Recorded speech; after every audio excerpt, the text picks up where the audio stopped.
Setiap film punya cerita, dan kami merangkumnya untuk Anda. Selamat datang di Film 21, tempat di mana alur cerita film tidak hanya ditonton, tapi dimengerti.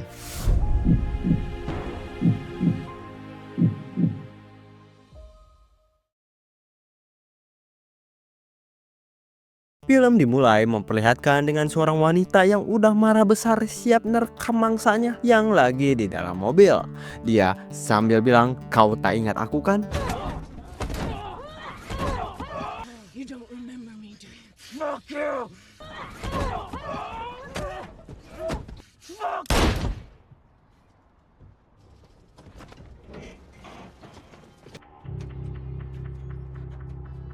Kemudian kita kenalan dulu sama wanita tadi. Dia bernama Riley North yang sekarang dia ini hidup di kawasan kumuh tempatnya para tunawisma. Dengan cuman bermodalkan mobil van buat dia tidur dan naruh barang-barang persenjataannya di sana.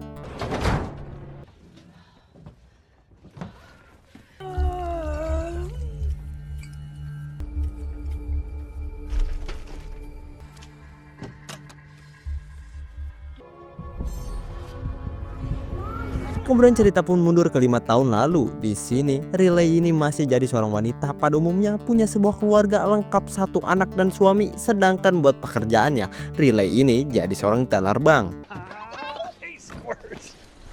All my friends, Daddy.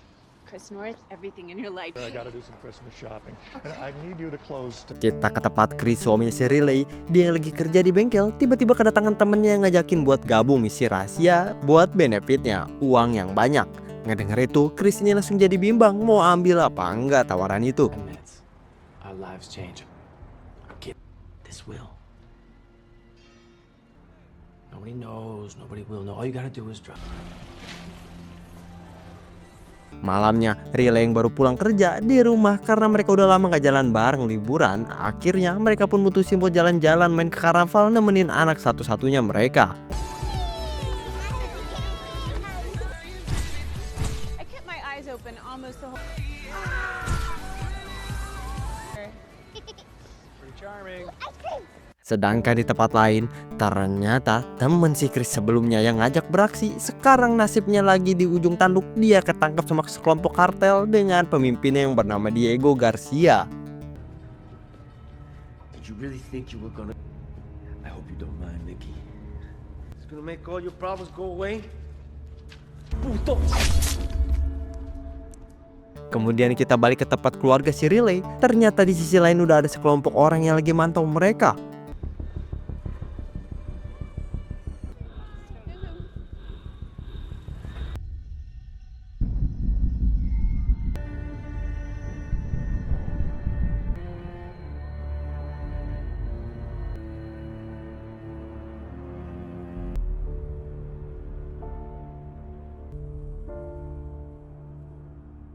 Dan ya, tanpa basa-basi, sekelompok orang itu pun langsung nembakin keluarga si Riley tanpa ampun. Beberapa jam kemudian, para polisi pun mulai berdatangan ke TKP ngurus kasus ini dengan 2 detektif yang bertugas bernama Beltran dan Stan.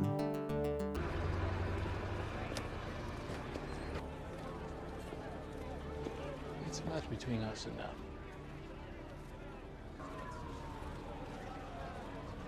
Sedangkan buat kondisi si Riley, untungnya dia masih hidup walaupun sekarang harus jalanin operasi karena tembakan itu hampir ngenain otaknya yang ngebuat otaknya ini jadi bengkak.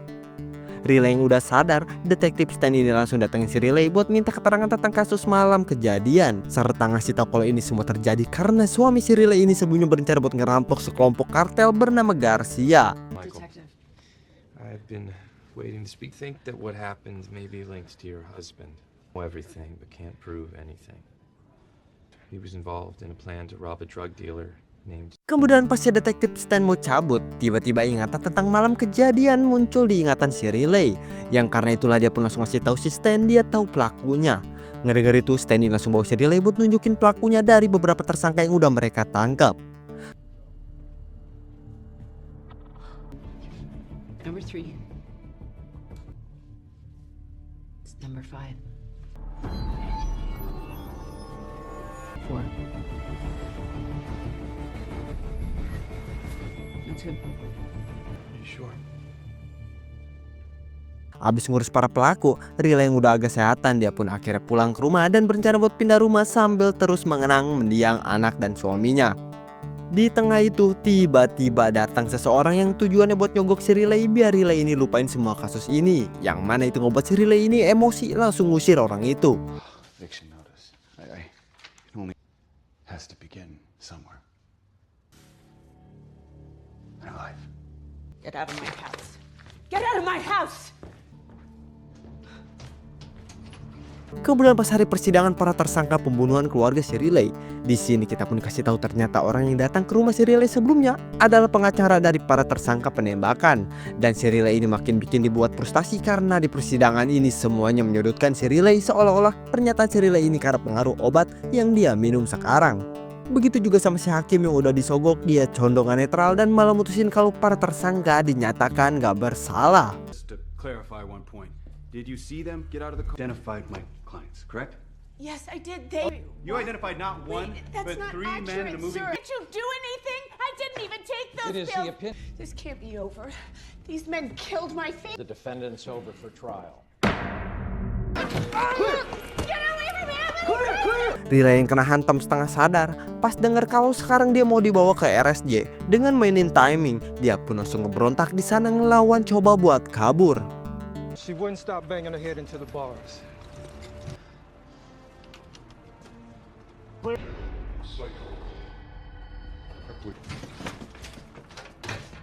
she going?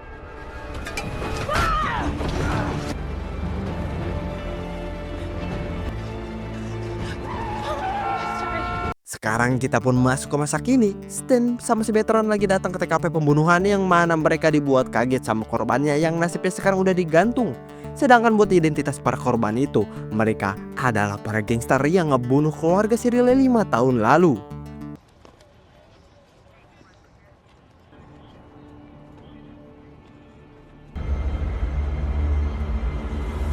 Di kantor FBI, di sini kita perkenalin sama salah satu agen yang bernama Lisa. Dia baru dapat kabar dari rekannya tentang kasus pembunuhan yang terjadi baru-baru ini. Buat pelakunya kemungkinan adalah Riley, wanita 5 tahun lalu yang keluarganya dibunuh. A class 3 dealer, military grade stuff. Their facial recognition system. I did. Got a possible amendment. Kemudian kita pun pindah ke tempat si Riley. Dia yang ngurus luka di kakinya. Tanpa berlama-lama, dia pun langsung lanjut beraksi keluar dari markas kecilnya di mobil van.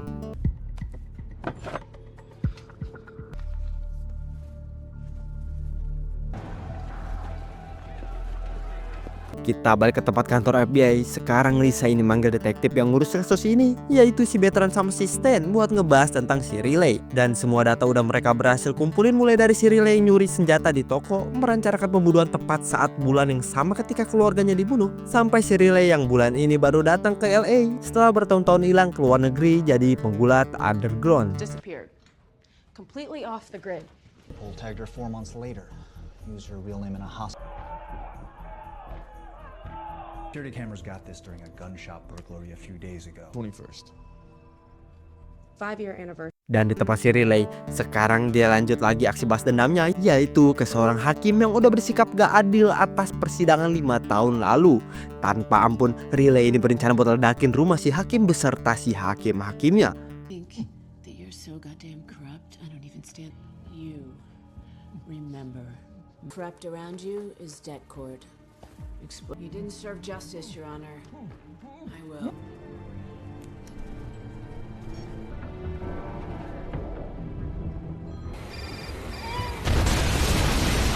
Karena kejadian itu, Stan ini langsung dapat kabar dari rekannya kalau jaksa dan pengacara di sidang 5 tahun lalu mereka ini meninggal semalam, serta hakim yang baru aja meninggal barusan terjadi ledakan di rumahnya. Okay. Thanks. Hired. Some sort of explosion at his house. Coleman was found face down in his swimming pool and Henderson's house burnt down. Don't think I need to tell you who he was. You gotta go walk. Kemudian, kita pun pindah ke tempat para kartel. Garcia yang lagi ngebahas bisnis narkobonya, tiba-tiba dia dikasih tahu bawahannya kalau wanita 5 tahun lalu udah kembali. Dia ngebunuh pengacara, hakim, dan anggota kita. Nggak denger itu, Garcia ini langsung marah besar, langsung tugasin anaknya buat urus tuh ibu-ibu. What? And that lawyer we paid off. Smoke some of our home. Put a paycheck on her head. Kita ke tempat si Riley, abis ngurusi Hakim, sekarang dia nyari informasi tentang kartel dalang dari pembunuhan keluarganya. Dan dia nargetin satu orang krusial yang bernama Mervyn. Oh, actually, I'm not. Get the fuck out of here.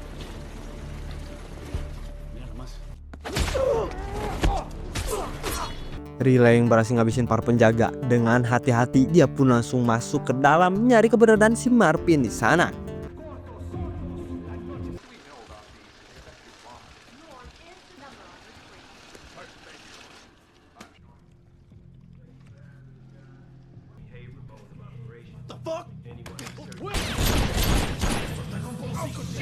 Tapi pas udah ketemu, sayangnya Riley ini malah ketahuan, yang ngebuat sekarang pertempuran pun dimulai.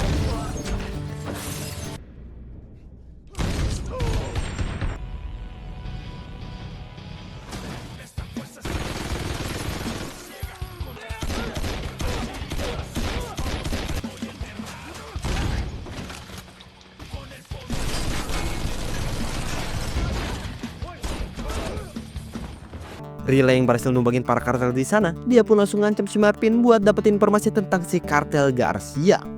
Abis dari kejadian tadi, Marvin yang dibiarin hidup, dia langsung datang ke tempat si Garcia ngebahas tentang si Riley yang dia ngebakar semua uang si Garcia. Fucking crazy, man. She burned all the money. Double security. Put that bitch in a box. Dengan banyak aksi pembunuhan di LA dalam waktu singkat, dia berita pun sekarang dia dihebohin sama seseorang tersangka utama, yaitu si Riley. Dan warganet pun mulai nyelidiki tentang si Riley, dan sampai ada yang nemuin kasus 5 tahun si Riley yang keluarganya dibunuh kartel tapi dia nggak dapet keadilan. Sedangkan di TKP, Lisa, Stan, Beltran mereka ini udah sampai di sana. Di sini karena tahu target si Riley sekarang adalah langsung ke kartel Garcia, Stan ini berencana buat nanyain ke divisi narkotika tentang lokasi markas si Garcia. Black and white, the city looking, every camera. They want you to take a look at over here. All right, I'll hit up Gang Narcotics. I'll see if they have any intel on suspect. Your ass is all I'm saying. Can you say hi to Big? Kemudian di tempat si Garcia, karena keadaan makin gawat dan pasti si Riley udah tahu pabrik mereka, Garcia ini jadi punya rencana buat ngejebak si Riley di pabrik mereka. Learn about the lab. That'll be my bet. Fine. Those missing shipments, it was bitch won't have the motherfucking lab.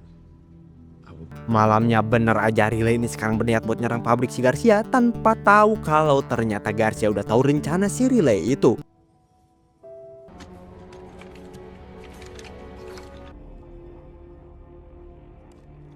Sedangkan buat si Stan sama si Lisa, sekarang mereka lagi nyelidikin tempat persembunyian si Riley di LA. Tapi di tengah itu tim pengawas di sana ngasih tahu kalau para warganet sekarang mayoritas ngedukung aksi balas dendam si Riley. This can't predict where she'll turn up next. Might tell me where she's. Social media is lit up with support. Kita balik ke tempat si Riley, dia yang udah masuk ke dalam pabrik langsung dibuat bingung sama keadaan di sana yang ternyata kosong, gak ada orang. Pas terus masuk ke dalam, Riley ini untungnya berhasil sadar kalau di sana udah dipasang bom.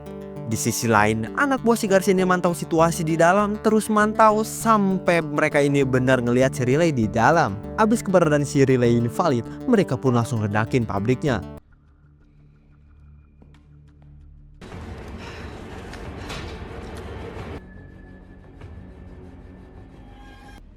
What's going on?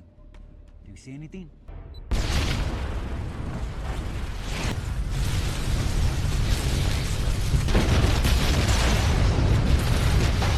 Untungnya Riley ini masih bisa selamat dari ledakan tadi, kabur lewat saluran air bawah tanah. Dan pas udah di jalan raya, tanpa berlama-lama Riley ini langsung ngebajak salah satu mobil di sana buat ngejar orang yang nyalain bom tadi.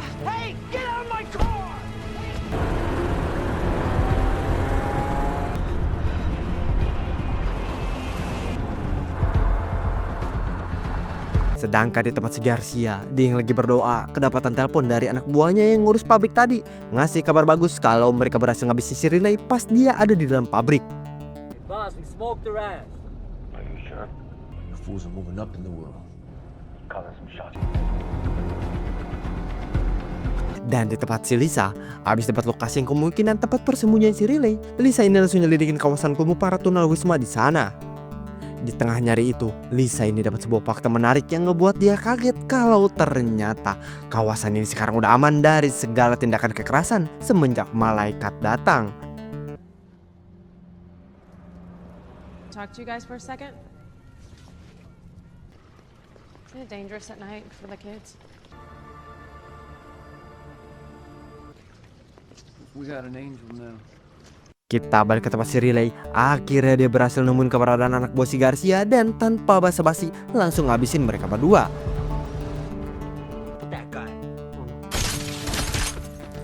Habis itu Riley ini langsung manfaatin mobil itu buat masuk ke dalam markas si Garcia, nyerang diam-diam.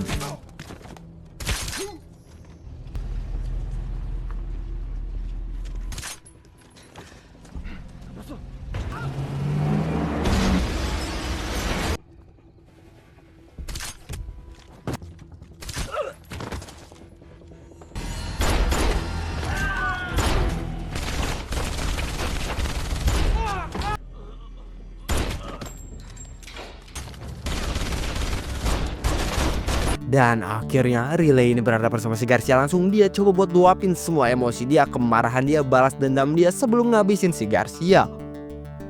Fuck are you? What do you want? Fucking move!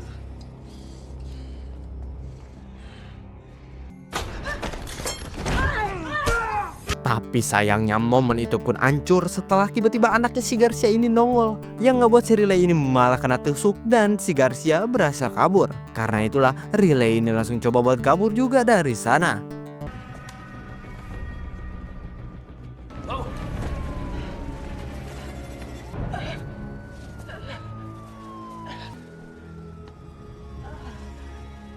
Riley?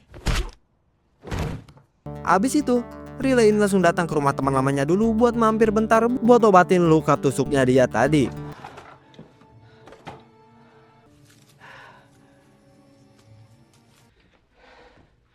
I remember the address.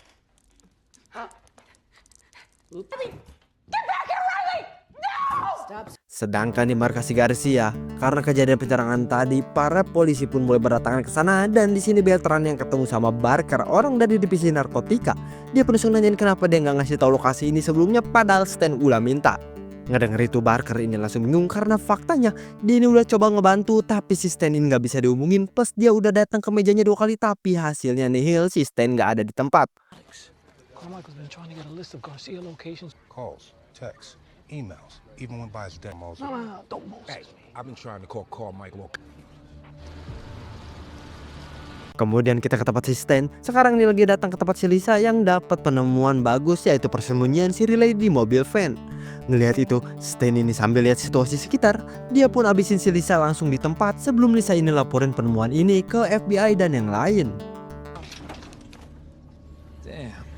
Low crime, it is low crime because of her. Him, his suppliers, everything and everybody. I'm sorry. Dan di sini terbongkarlah ternyata si Stan adalah polisi korup yang udah bersekongkol sama si Garcia. Dia langsung laporin lokasi si Riley ke si Garcia.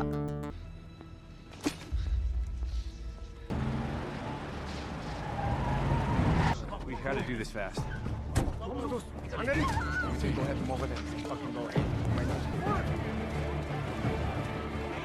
Sedangkan si Riley sekarang dia ini masih kesakitan karena luka tusuknya tadi dan langsung teper di sebuah tempat.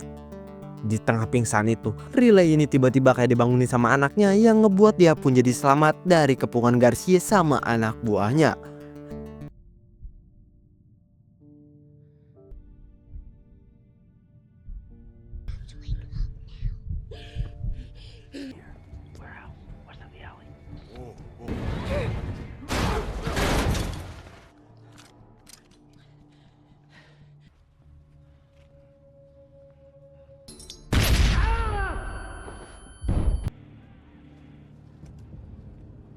Riley ngumpet di depan tempat sampah. Secara kebetulan dia ini malah nemuin mayatnya si Lisa, yang ngebuat dia pun langsung manfaatin HP-nya si Lisa buat dia bikin sebuah live di TV ngasih tahu lokasi dia plus polisi korup yang kerja sama si kartel Garcia. You see, that guy is a dirty cop. Down. And if you have A cell phone. You want to? That is Diego Garcia.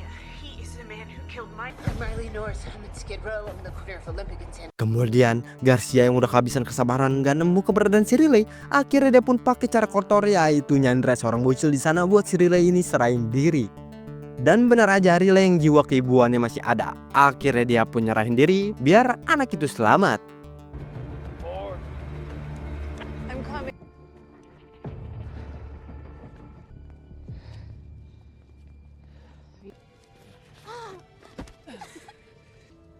Are you scared of me?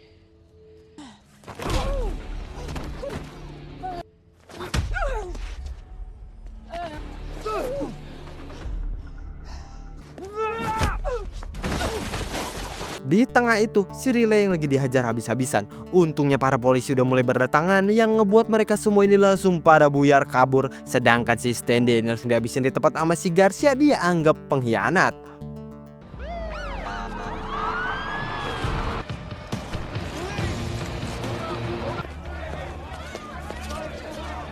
You saw me, puto!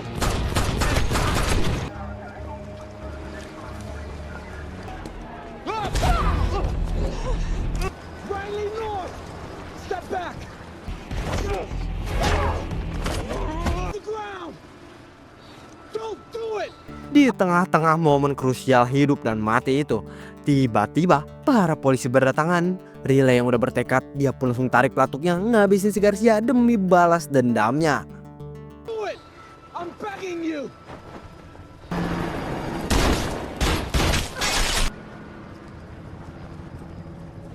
Beltran yang langsung nyari keberadaan si Riley. Ternyata Riley ini udah berhasil kabur entah kemana. Tapi dia nggak pusing karena dia tahu tujuan si Riley selanjutnya.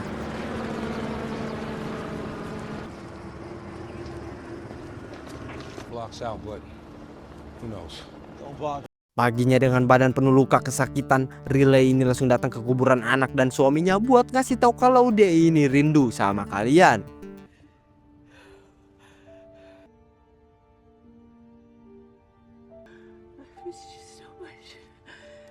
Dan gak lama dari itu, Beltran ini datang ngasih tahu kalau ini bukan akhir buat si Riley. Nggak denger itu, Riley dengan badannya yang ngos-ngosan, dia pun langsung pingsan di sana. Riley, this isn't where the story ends. Hey, now! Beberapa hari kemudian, dengan si Riley yang sekarang udah ketangkep, para warga ini mayoritas para ngedukung aksi si Riley yang cuman pengen keadilan buat dirinya. Dia nggak ngelibatin orang yang nggak bersalah. Tapi buat di mata hukum, Riley ini tetap dinyatakan bersalah atas semua perbuatan pembunuhannya. And she will stand trial for multiple counts of homicide. Opinion seems largely in support of her, but the law. Kemudian Riley yang udah siuman, Beltran ini langsung datang buat ngejenguk. Dia terima kasih banget sama si Riley yang udah berhasil ngeruntuhin operasi besar kartel dan ngungkapin polisi korup di departemennya. Karena itulah buat hadiah ucapan terima kasih dari dia beserta sebagian para polisi yang lain yang gak berharap Riley ini berakhir ditahan. Mereka pun mutusin buat ngasih jalur kabur buat si Riley, ngasih kunci borgolnya. Very bad people. Not a cop I know that expose dirty bastards. Am I?